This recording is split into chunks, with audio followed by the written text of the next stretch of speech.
복음으로 읽어본 로마서 오늘 10번째 시간입니다. 오늘은 의인은 없나니 하나도 없도다 라는 제목입니다. 의인은 없나니 하나도 없도다. 이 로마서를 강해하면서 제 고민은 그거예요. 이 로마서가 어떻게 여러분에게 쉽게 이해가 되게 할 것인가. 그러면서 이 로마서에서 말하고 싶은 바울의 이 은혜, 이 은혜를 우리가 얼마나 삶 속에서 매일 누리며 살 것인가, 이거예요. 이게 제일 큰 고민인데, 이게 쉽지 않아요. 쉽지 않아요. 제가 로마서 주석도 여러 번 읽고, 또 로마서를 강해한 그 좋은 목사님들의 이 설교도 여러 편 읽고, 특별히 그 로이드 존스 목사님의 로마서 강해 주석은 아주 탁월합니다. 그 설교는 아주 탁월한데, 그거를 여러분들이 읽을 때, 그런 설교를 이렇게 읽을 때 제가 느끼는 느낌 중에 하나는, 이게 과연 우리에게, 여러분에게 어떻게 삶에서 쉽게 적용이 되고 이해가 될 것인가 하는 부분이에요. 아마 대부분의 로마서를 설교하는 사람들의 고민도 마찬가지라고 생각이 되는데, 그래서 어떻게 하면 좀 더 쉽게 여러분에게 이 진리를 좀 쉽게 설교할까 고민을 많이 하고 있어요. 바울이 이 로마서를 통해서 우리에게 누려라, 우리에게 말해주고 싶은, 가장 우리가 이 땅에서 누리며 살아야 될 그 은혜를 한마디로 말하면 칭의라는 말이에요. 어려운 말이죠. 한자 원래 칭의, 의롭다, 칭해준다는 거예요. 우리는 의롭지 않은데, 우리는 죄인인데, 우리는 더럽고 악하고 냄새나는 죄인인데, 하나님이 어떻게 해주신다고? 우리를 의롭다고 여겨주시는 거예요. 의롭다고. 우리의 그 본성, 본 모습, 실체는 안 그런데 하나님이 어떻게 의롭다 칭해주시는 것. 그 의롭다 칭해주시는 것을 우리가 누리며 사는 거예요. 땅에서.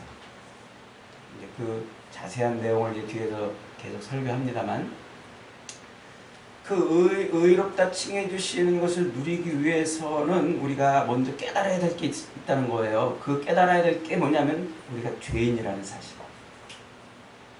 죄도 아주 그냥 극악무도한, 정말 비참한 죄인이라는 사실을 먼저 인식을 해야 된다는 거예요. 그래서 지금 바울이 지금 로마 교회를 향해서 지금 말하고 있는 중요한 개념 중에 하나가 뭐냐면 복음이라는 말이에요. 복음. 바울은 유대교 신봉자였어요. 유대교 신학과 유대교 철학과 유대교가 가지고 있는 아주 이 율법의 경지에 올랐던 사람이에요. 최고의 그런 실력을 가지고 있는 사람이죠. 그런데 그가 그 유대교가 말하고 있는 복음, 유대교가 말하고 있는 복음이 아닌 예수 그리스도의 십자가 죽으심과 부활을 우리에게 복음이라고 설명을 하고 있는 거예요. 유대교가 말해주고 있는 이 복음은 뭡니까? 결국 유대교가 말하고 있는 복음은 메시아를 통해서 우리에게 오는 그 하나님의 구원을 이제 말하고 있는데, 바울은 전혀 다른 각도로 지금 우리에게 복음을 설명해주고 있어요. 그러면서 이 복음을 어디다 빗댔다고 그랬어요?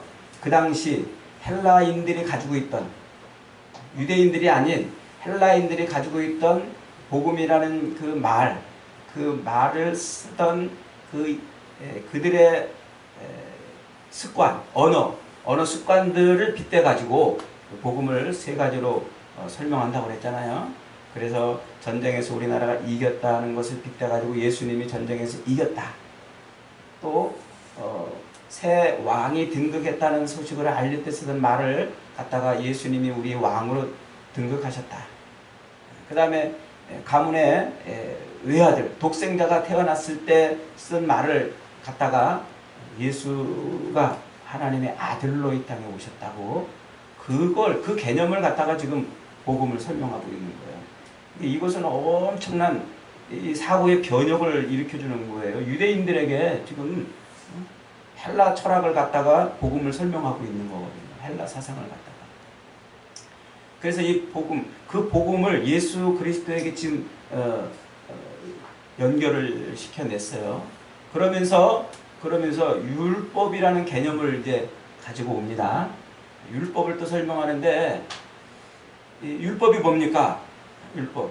이스라엘 백성들, 유대인들에게 율법은 토라라고 이렇게 말할 수 있어요. 토라. 유대인들이 가지고 있는 율법은 십계명으로 대표되는 하나님의 법이에요. 출애굽기, 레위기, 민수기, 신명기에 선포된 하나님의 법. 유대인들은 그 법이 율법이고 그것을 지키며 살아가는 것이 자기들의 사명이라고 생각을 했죠. 그런데 지금 바울은 유대인들이 가지고 있던 그 율법, 십계명으로 요약되고 대표되어지는 그 율법의 개념을 확장을 시켰어요. 확장을 시켜서 에덴 동산에 아담과 하와에게 선포하셨던 생명나무와 선악을 알게 하는 나무를 심어 놓으시고 하나님이 그 에덴 동산에서 아담과 하와에게 선포하셨던 그 법, 그 법으로 율법을 확장시킨 거예요. 그러니까 그 율법이 바울이 지금 말하고 싶은 이 율법은 뭡니까? 하나님의 통치, 하나님의 주권, 하나님의 그 주권을 세우는 법으로서의 율법이에요.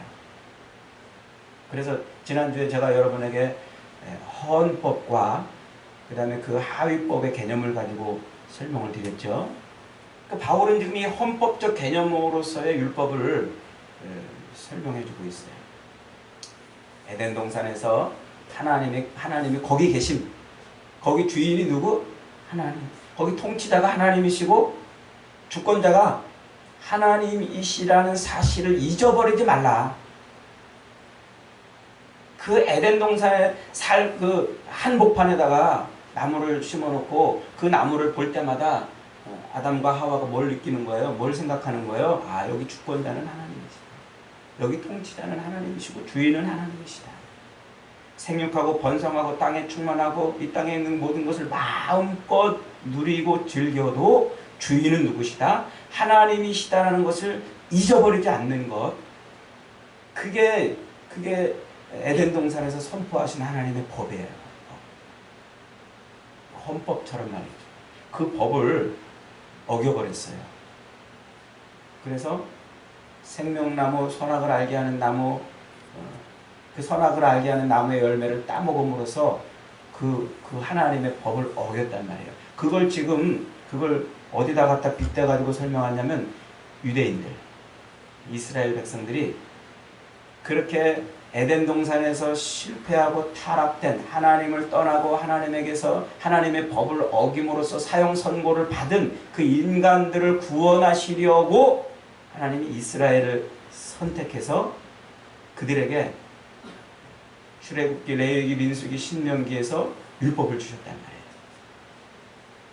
그 율법과 에덴 동산에서 선포했던 그 율법과는 동일한 율법이에요.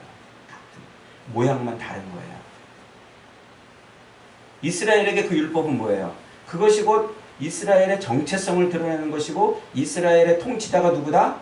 하나님이다. 이스라엘의 주권은 어디에 누구한테 있다? 하나님께 있다. 하는 것을 그 십계명이나 그 제사법을 통해서 이스라엘은 이제 누리고 사는 거예요.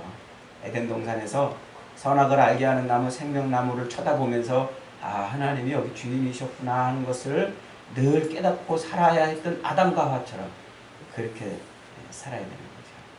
그런데 유대인들이 이 율법을 통해서 전적으로 100% 하나님의 주권을 인정하며 살아야 되는데 이들이 이 율법을 통해서 하나님의 주권을 인정하며 사는 것이 아니라 자기들의 의의를 드러내며 살았단 말이에요. 어느 순간 이 법의 주인 이스라엘의 주권자이신 하나님은 사라지고 그 율법을 아주 1.1핵이라도 지키려고 애를 쓰고 몸부림치고 열심히 그걸 지킴으로써 자기 의가 드러난 거예요. 하나님은 사라지고 자기가 하나님 노릇해버리는 거죠. 그래서 그 에덴 동산에서 하나님의 주권을 도둑질해버렸던 아담과 하와처럼 지금 이스라엘 유대인들도 하나님의 주권을 도둑질하며 살고 있다고 지금 그렇게 비교를 하고 시작을 하고 있는 거예요. 그래서 그 하나님의 주권을 도둑질하고서 자기가 이 땅에서 주인처럼 살아가고 있는 그 인간들, 에덴 동산 이후에 아담과 하와를 통해서 이 땅에 온 모든 그 타락한 인간들, 그리고 선택되었다고 하는 그 이스라엘 백성들, 유대인들 역시 그들이 결국은 하나님의 주권을 다 도둑질한 똑같은 죄인이라는 거예요. 그래서 세상을 살면서 하나님의 주권에 순복하고 살아야 되는데 그러지 않는 거예요. 그래서 바울이 로마서에서는 아주 자세하게 아주 강력하게 표현하고 있지 않습니다만은 하나님의 나라라는 그 의식을 바닥에 깔고 있다고 그랬죠. 하나님의 나라. 그래서 지난 시간에 나라의 그 3요소를 여러분에게 설명하면서 비유를 설명했어요. 나라의 3요소가 뭐죠? 땅이 있어야 되고 백성이 있어야 되고 주권이 있어야 된다고 그랬어요. 그래서 하나님의 나라도 역시 똑같아요. 하나님이 다스리는 땅. 하나님이 다스리는 땅이 어디죠? 어디까지입니까? 온 우주. 하나님이 다스리지 않는 곳이 없어요. 온 우주. 그 다음에 그 땅에 있는 이제 백성들. 하나님의 백성들이겠죠. 뭐가 또 그 다음에 중요해요? 주권이 중요해요. 그 백성들은 그 땅의 주권자를 섬기며 살아야 되는 거예요. 이게 하나님의 나라 개념이에요. 그런데 지금 어떻게 하고 있다고요? 하나님이 통치하고 있지 않은 곳이 없는데, 하나님의 나라가 아닌 곳이 없는데 우리는 여기 가면 하나님 나라처럼 생각하고 여기 가면 하나님의 나라가 아닌 것처럼 생각하고 살아요. 그래서 주권을 도둑질하고 내 맘대로 내 주권을 행사하며 사는 거예요. 에덴 동산에서 생명나무와 선악을 알게 하는 나무를 동산 중앙에 딱 세우는 이유가 뭐예요? 그 동산 중앙이 곧 뭘 우리에게 알려주냐면 우리 삶의 바운더리 중앙에 한 가운데예요. 어디 가면은 하나님이 계신 것 같고 어디 가면 안 계신 것 같은 그런 것이 아닌 모든 삶의 중앙에 하나님이 계시다는 것을 알게 하는 거죠. 그걸 우리는 거부하고 사는 거예요. 거부. 그래서 율법을 통해서 누구도 옛날 아담과 하와가 그랬듯이 이스라엘 백성 누구도 유대인들 누구도 율법을 통해서 하나님의 주권을 인정하며 사는 것이 아니라고 지금 설명을 하고 있는 거예요. 그 현상, 그렇게 하나님의 주권을 뭉개고 그 주권을 자기가 가지고 자기 삶의 주권을 가지고 사는 그 현상, 그런 현상을 지금 바울이 뭐라고 보고 있냐면 인간이 죄인이라는 결정적인 증거라고 지금 하나님의 사망 선고를 받은 죄인이라고 하는 사실을 지금 증거해 주는 것이라고 보는 거예요. 그래서 우리는 다 죄인이라고 지금 말합니다. 죄인. 그래서 이 땅에 있는 모든 인생들은 다 죄인인 거예요. 저와 여러분도 다 죄인이에요. 말할 수 없는 죄인. 이미 하나님의 심판으로 내가 이것을 먹는 날에는 반드시 죽으리라는 그 심판에 의해서 다 죽어있는 존재라는 거예요. 그 죽어있는 그 존재를 하나님이 살리시려고 우리를 구원하시는 거예요. 그래서 이제 뒤에 가면 좀 풍성하게 설명하겠습니다만은 우리를 살린다라는 말을 구원이라고 이제 이렇게 표현하는데 그 구원이 뭐냐면 그게 영생이에요, 영생. 그런데 이 영생의 개념도 유대인들이 가지고 있는 히브리 개념하고 그 당시 헬라인들이 가지고 있는 헬라식 개념하고 달라요. 조금 약간 달라요. 그래서 우리가 성경을 읽을 때 우리는 대부분 다 이 헬라식 개념으로 영생을 이해한단 말이죠. 유대인들이 가지고 있는 이 영생은 뭐냐면 시간적으로 eternal life, 영원한 어떤 시간적인 그 영원한 어떤 그런 개념으로 사는 것이 영생이 아니고 하나님과 함께 있는 것을 영생이라고 보는 거예요. 하나님처럼. 원래 하나님께서 우리 인간을 지으실 때 우리 인간의 속성 속에 하나님과 교제하고 교통하실 수 있도록 하나님의 성품을 넣으셨거든요. 하나님의 속성, 하나님과 교통할 수 있도록 우리에게 하나님의 속성을 넣어놨단 말이에요. 그래서 우리는 하나님과 교제하고 교통하며 살아야 되는 존재가 된 거예요. 그런데 아담의 그 죄, 율법을 어김으로써 하나님의 그 법을 뭉개고 주권을 탈취해서 주권을 훔쳐서 자기가 하나님처럼 살려고 하면서 받은 그 하나님의 심판으로 인해서 우리는 이제 하나님에게서 떠난 존재가, 하나님과 분리된 존재가 됩니다. 분리된 존재. 그게 사망이고 그게 영원한 죽음이에요. 그 사망, 영원한 하나님과 분리되어 있는 영원한 죽음에서 우리를 뭐 하신다고요? 구원, 건져주시는 것이 유대인들이 가지고 있는 영생의 개념이에요. 하나님과 같이 있는. 그래서 그 하나님과 같이 있는 그 상태를 완성하는 것이 요한계시록에서 완성이 되잖아요.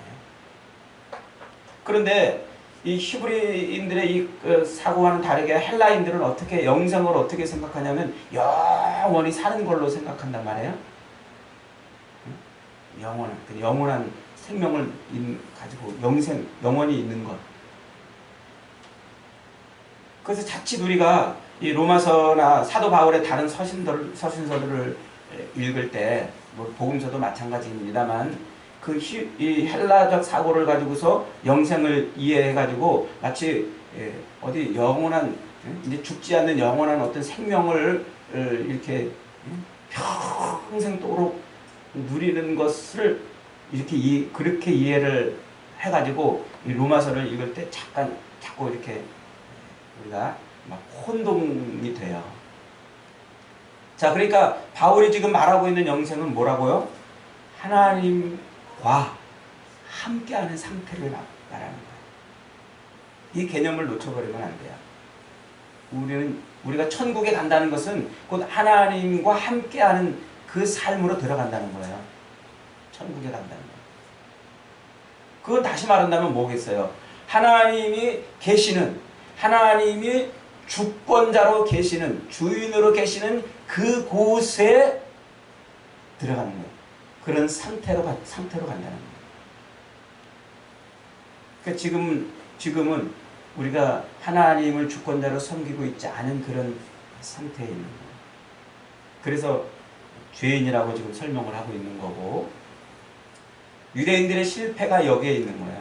율법을 주셨는데 그 율법이 뭐예요? 하나님하고 함께하는 그 상태, 하나님의 주권을 받고 그 통치를 인해서 그 하나님 나라 백성으로 온전한 삶을 살아야 되는 그 상태를 이루라고 주신 율법을 가지고 뭐 했다는 거예요? 그 율법의 조항들을 열심히 지키면 천국에 갈 것이라고, 구원을 얻을 것이라고 헬라적 개념을 가지고 이해를 했다는 거예요. 헬라적 개념을 가지고. 그러니까 그게 지금 실수고 실패고 잘못됐다는 거죠. 지금 이해를 하고 계시는지 모르겠어요. 자, 그리고 이제 그 다음에 지금 바울이 또 선언하고 있는 것이 뭐냐면 모든 인간이 다 이미 다 죽었는데 사망을 했는데 하나님의 하나님의 의를 이룰 수 있는 인간은 아무도 없다는 하나님의 의를 이루는 인간.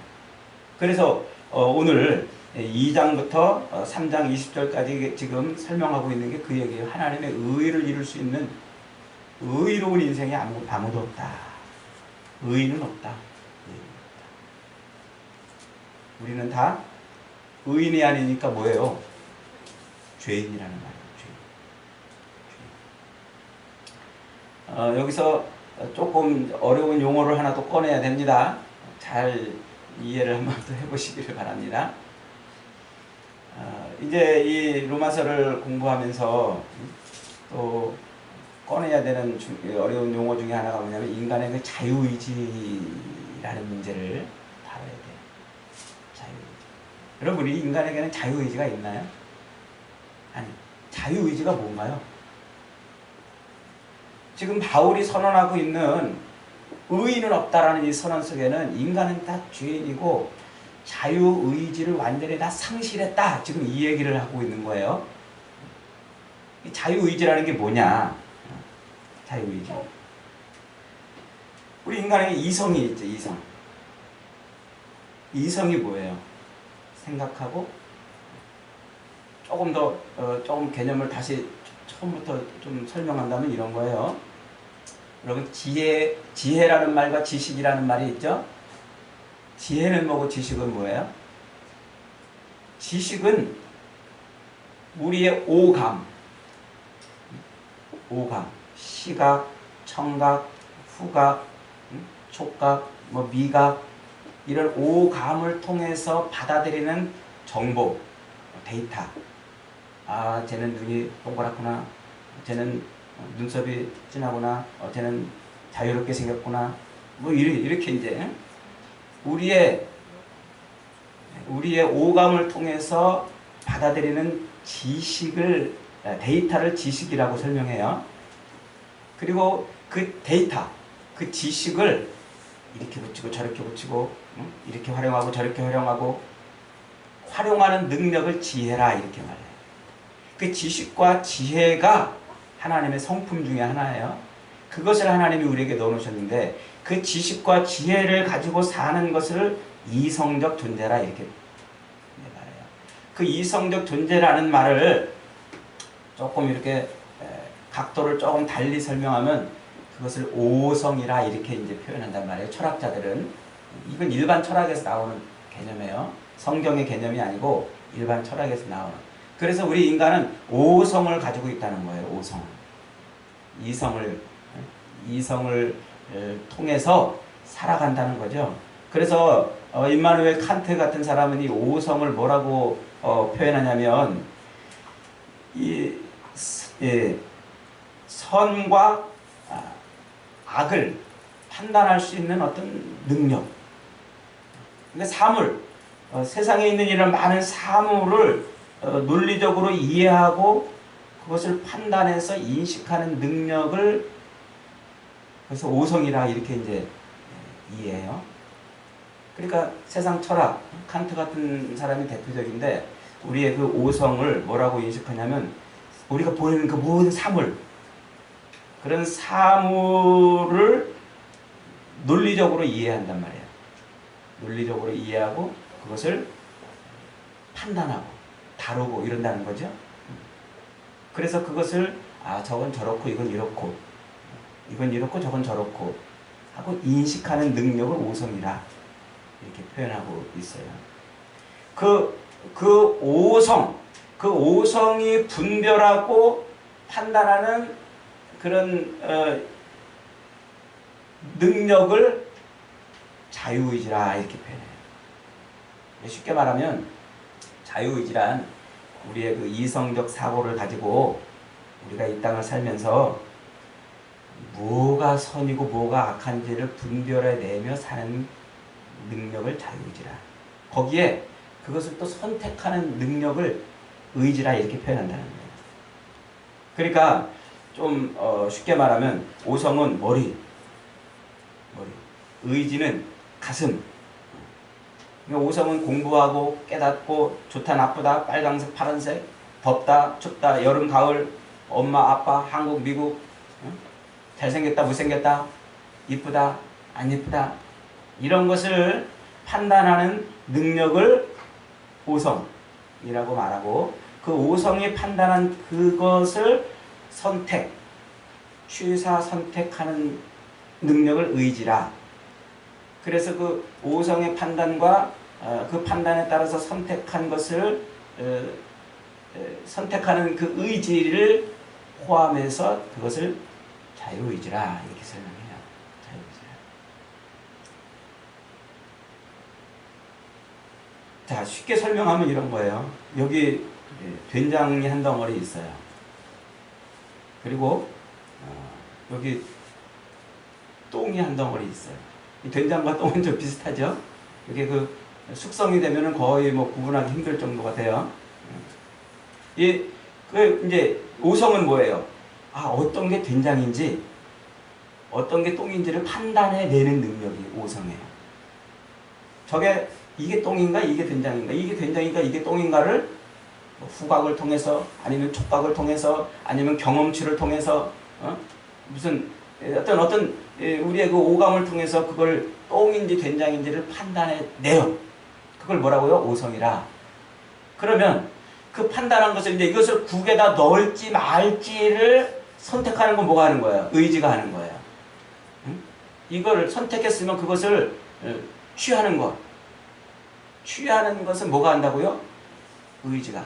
그래서 이게 똥인지 된장인지를 구분해 놓고 오성이 그것을 넣을지 말을지를 선택하는 것은 의지가 하는 거예요. 이게 자유의지예요. 우리 인간에게 있어서. 그러니까 이제 여러분 똥을 보면 혹은 된장을 보면 이제 이걸 잊어버리지 않겠죠. 자유의지를 말을 이제 잊어버리지 않게 이게 똥인지 된장인지를 구분해내고 그것을 국에다 넣을지 말지를 선택을 했단 말이에요. 그런데 지금 사도 바울이 뭐라냐면 세상 철학자들은 그런 자유의지가 살아있다는 거예요. 우리 자유의지가. 그래서 분별하는 이게 참인지 거짓인지 이게 진리인지 아니면 진리가 아닌지를 선택하는 그런 분별해내는 능력도 살아있고 그것을 선택하는 의지도 살아있고 그래서 인간은 자유의지를 갖고 살고 있다고 그러는 거예요. 근데 지금 오늘 바울이 지금 뭐라고 말하냐면 아니다. 그 인간의 자유의지는 완전히 타락돼가지고 저게 똥인지 된장인지조차 구분하지 못하고 사는 게 인간이란 말이에요. 그리고 된장을 넣어야 될 것에 똥을 집어넣고 사는 게 인간이라는 거예요. 이게 우리란 말이에요. 우리 바울이 말하고 있는. 그러니까 그 증거가 뭐냐면 지금 우리 이 땅을 살아가는 인간은 하나님이 우리 인간을 지었기 때문에 신을 찾고 의지하는 그런 마음이 이 속에 있다고 그랬잖아요. 참 진리이시고 참 신을 찾는 그런 그것을 분별해내는 어떤 게 참 신이고 어떤 게 거짓 신이구나. 어떤 게 진짜 우리를 지으신 하나님이고 어떤 게 하나님이 아니구나. 이것을 분별해내는 능력, 그 오성이 살아있다면 세상에 어떻게 이렇게 종교가 만나는 거예요. 그 오성이 올바르게 작동하고 있다면 세상에 우상이 왜 이렇게 만나는 거예요? 왜? 1장에서 설명했잖아요. 인간은 이미 그것이 상실되어 있기 때문에 우상들이 많다고요. 그래서 하나님이 아닌 참 진리가 아니고 참 신이 아닌 것을 신처럼 생각해서 그걸 선택하는 거예요. 그걸. 그래서 세상에 이렇게 많은 거예요.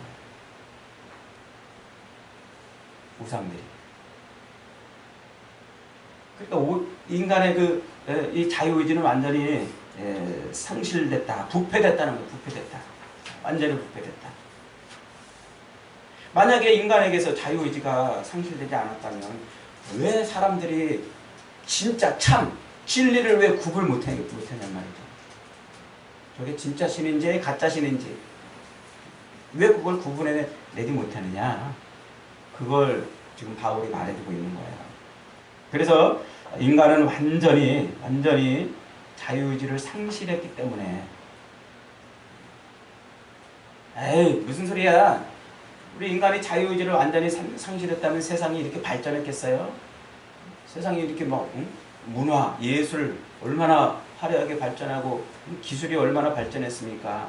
인간이 뭔가를 판단해내고 저게 옳은 거야, 저게 가짜야, 저게 진짜야. 그걸 판단해내고 그것을 옳은 것을 자꾸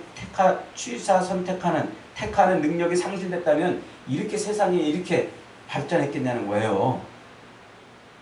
이렇게. 근데 바울은 지금 뭐라고 설명하고 있다고요? 아니다. 지금 우리 인간들이 이 세상을 살아가면서 이룩해 놓은 이런 문화, 예술, 기술, 이런 인간의 세상에서 이루어진 이 많은 이 것들이 우리의 자유의지를 통해서 나온 것이 아니라 이 하나님의 은혜의 빛이라고 그러는 거예요. 은혜의 빛. 하나님의 은혜를 싹 걷어가면 이조차도 남아있지 않는 건데 하나님이 은혜를 비춰내신다는 거예요. 여러분, 중환자실에 들어가면은요, 중환자가 이렇게 누워있잖아요. 호흡기를 끼고 호흡기에 의지해가지고 살아요. 그 호흡기에 의지해서 사는 그 사람들은 살아있는 사람일까요? 죽은 사람일까요? 살아있어요? 죽어있어요? 살아있으나 아무것도 하지 못하는 거예요. 살아는 있으나 아무것도 할 수 있는, 아무것도 할 수 없는.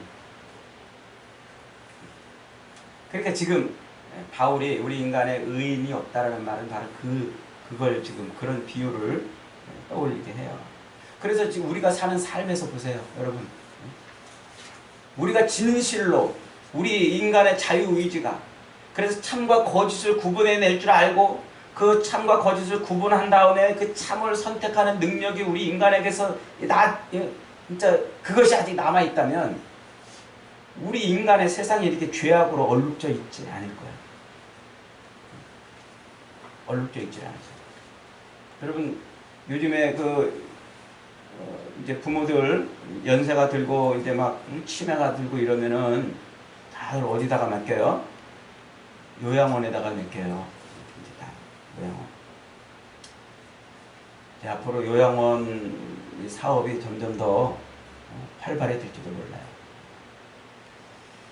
그 요양원을 가만히 생각해 보세요. 이게 뭐예요, 이게? 그 옛날에 우리나라에서 있었던 고려장 같은 거예요, 고려장. 고려장이 뭐예요? 이제 부모를 모시고 살기가 어려워요.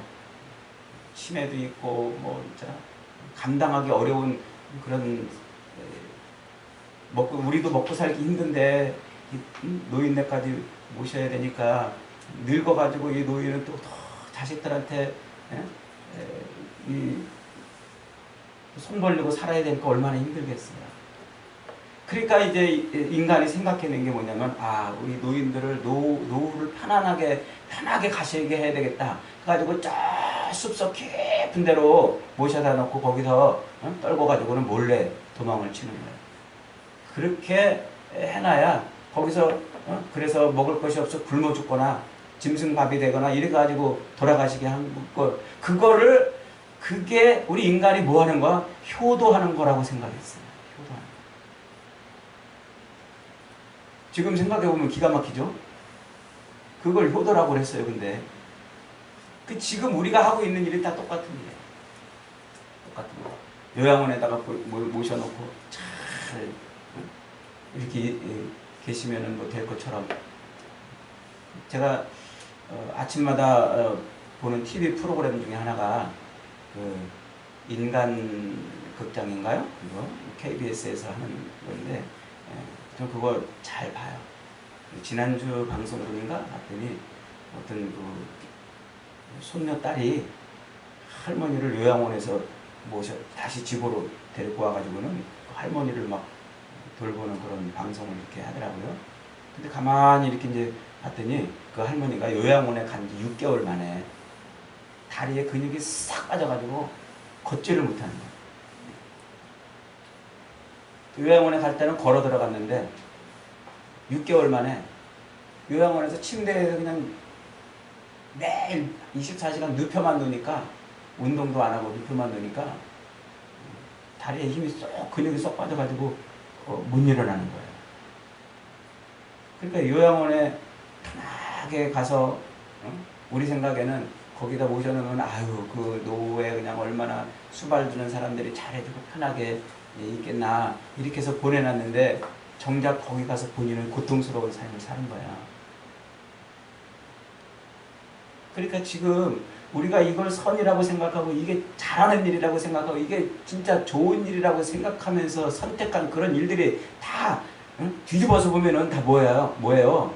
이게 다 죄 짓고 있는 옳은 일이 아니었다는 거예요. 옳은 일. 그래서 지금 바울은 우리 인간에게는요, 우리가 무엇을 하든지 이렇게 아름다운 예술과 문화와 그리고 이 기술 세계를 발전시켜는 이렇게 세워놨어도 이게 결국은 다 뭐 한다는 거예요? 이게 다 죄를 짓고 있는 것이라는 거예요. 지금 이걸 우리가 이걸 뭘로 알 수 있어요? 그 옛날 바벨탑을 쌓았던 그 모습을 통해서 우리는 알 수 있잖아요. 바벨탑을 쌓. 점점 더 하나님을 찾고 점점 더 하나님을 의지하고 하나님의 주권과 하나님의 임재하심과 하나님의 주인 되심을 인정하며 사는 삶이 아니라 점점 더 하나님에게서 멀어져가는, 하나님과 상관없이 살고 자기의 이 의의를 드러내며 70이요 강건하면 80이면 끝날 그 인생에 뭘 얻겠다고 이렇게 살고 있냐는 거예요. 결국은 죄밖에 짓고 있는 것이 없다 이렇게 설명하고 있는 거죠. 그래서 세상에 뭐는 없다? 의의는 없다. 의의는 없다. 그래서 사도 바울은요, 그렇다면 누가 선을 선택할 수 있고 누가 그렇다면 이 땅에서 온전한 삶을 살 수 있겠는가? 그 답을 이제 7장 가서 해줘요. 7장 가서. 오라 나는 곤고한 자로다. 이 사망의 몸에서 누가 나를 건져내랴. 우리 주 예수 그리스도로 말미암아 감사하리로다. 이는 그리스도 예수 안에 있는 생명의 성령의 법이 죄와 사망의 법에서 나를 건지셨다. 이 고백을 하는 거야. 이 고백. 그러니까 이 땅에서 우리는 하나님의 은혜의 빛이 아니면 살 수 없어요. 성령의 빛이 아니면 살 수 없어요. 그걸 잊어버리면 안 된다는 거예요. 여러분, 우리가 예수를 믿고 지금 예수 믿는 삶을 산다고 해도 하나님의 성령의 빛이 우리에게 비춰지지 않으면요, 우리는 여전히 똥과 된장도 구분하지 못하고 설령 그것을 구분했다 할지라도 국에다가 똥을 집어넣고 된장을 집어넣는 것처럼 살고 있는 존재들이에요. 뭐가 없이는 은혜의 빛, 성령의 빛이 아니에요. 복음의 빛이 아니면 복음의 빛이 아니에요. 여러분,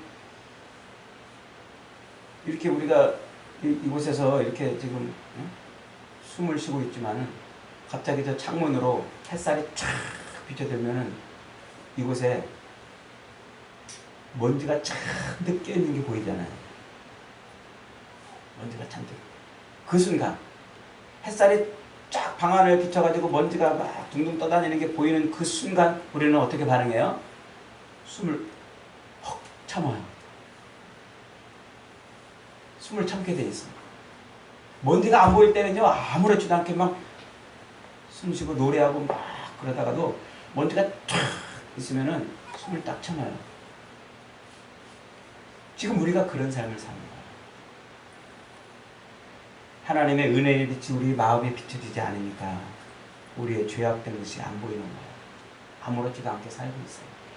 그러나 은혜의 빛이 비춰지는 순간 우리는 털푸덕 내가 죄인이구나 하는 것을 깨닫게 되는 거예요. 바울은 이제 그 상태를 우리에게 설명해 주고 싶은 거예요. 설명해 주고 싶은 거예요. 하나님의 은혜의 빛이 비치기를. 여러분, 지금 여러분들의 삶은 어떻습니까?